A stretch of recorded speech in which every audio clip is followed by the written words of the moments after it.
오늘도 말씀 주셨습니까? 말씀 김윤성입니다. 고통의 시간을 보내는 욥의 모습은 그 말이 아니었습니다. 그의 소식을 들은 그 친구들이 욥의 모습을 보면서 할 말을 잃었을 정도였습니다. 그렇게 욥의 고통을 한 주간 옆에서 아무 말도 없이 지켜보던 친구들이 이제는 욥에게 말을 하기 시작해요. 그런데 그들이 하는 이야기를 들어보면 이 친구들이 정말 욥을 위로하러 온 것이 맞는지 의심이 듭니다. 그 첫 포문을 연 엘리바스의 말을 들어보십시오. 오늘 7절 말씀입니다. 생각하여 보라, 죄 없이 망한 자가 누구인가? 정직한 자의 끊어짐이 어디 있는가? 죄 없이 망한 자는 없다라고 이야기해요. 이 말이 무슨 의미일까요? 욥의 고통은 분명 죄로 인함이다 라고 말하는 거예요. 욥이 겪고 있는 그 고통 자체가 욥이 죄인이라는 것을 증명해 준다라는 것이죠. 본문의 상황을 우리가 읽으면서 잊지 말아야 될 것이 있다면 바로 이 욥의 지금의 현재 상황이 자녀를 잃고 재산을 잃고 건강까지 잃은 그 욥에게 하는 말이다라는 것입니다. 이것은 위로자가 할 말이 아닙니다. 위로가 되지도 않지요. 위로가 아니라 오히려 분노를 주고 있습니다. 왜 그들은 위로자가 아닌 분노 유발자로 욥 앞에 서 있는가? 첫 번째로 고통의 크기보다 고통의 원인을 찾으려 하기 때문입니다. 지금의 욥이 겪고 있는 이 고통은 인간이 감당하기는 굉장히 어렵고 힘든 그 고통입니다. 위로라는 것은 그 고통의 출처를 파악하는 것이 아니에요. 위로는 그 사람이 현재 어떠한 고통을 얼마만큼 힘들게 겪고 있나, 얼마만큼 아프고 있나 공감해 주는 게 위로입니다. 그런 면에서 이 욥의 친구들이 아무 말 없이 한 주간 그 곁을 지켜줬던 시간은 참 좋았습니다. 그렇지만 거기까지만 좋았다라는 거예요. 위로는 공감으로부터 시작됩니다. 예수님이 우리의 치료자요, 위로자가 되시는 이유가 무엇입니까? 우리를 공감하시기 때문에 그렇습니다. 우리의 모습으로, 우리의 입장으로 이 땅에 오셨습니다. 그것 자체가 공감이에요. 우리와 같은 마음, 같은 입장이 되어주시는 겁니다. 공감은 분석하는 것이 아닙니다. 원인을 찾는 것이 아니에요.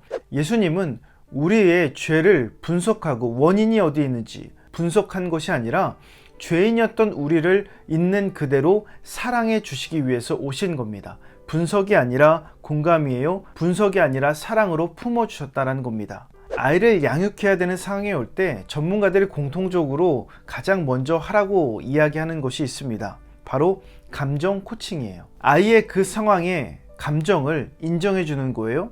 그 감정을 받아주는 거예요. 그 상황이 이런 잘못이나 이유에 대해서 잘잘못을 따지거나 새로운 가르침을 주는 것이 아니라 그 감정을 먼저 인정해 주는 것이 가장 먼저라는 겁니다. 마찬가지입니다. 고통의 크기보다 원인에 집중하면 공감이 되지 않습니다. 그 마음이 인정되지 않아요. 위로가 되지 않습니다. 오히려 그때 하는 이야기들은 받아들일 준비가 되지 않았기에 분노를 일으키고 상대방의 마음을 다치게 만듭니다.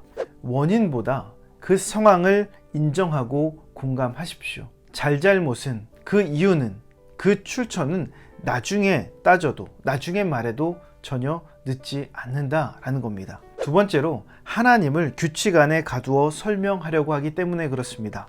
8절과 9절 말씀 보십시오.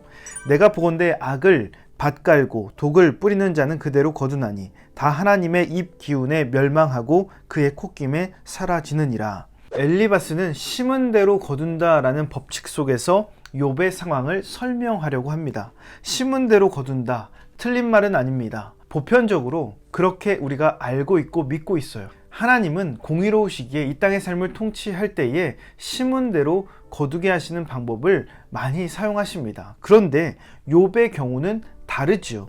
죄로 인함이 아닙니다. 오히려 하나님 앞에서 경건한 삶을 살았기 때문에 받는 시험이고 고난이었어요. 우리는 이 사실을 알고 있지만 욥의 친구들과 욥 자신은 알지 못하고 있습니다. 그러기에 다 안다고 생각하지 마십시오. 엘리바스는 자신의 잣대로 욥을 판단합니다. 자신의 잣대로 욥의 상황을 단정 짓는 것은 하나님보다 더 앞선 행동이에요. 그 뿌리는 교만함이 있는 것이죠. 자신이 옳고 자신이 맞다라는 이야기예요.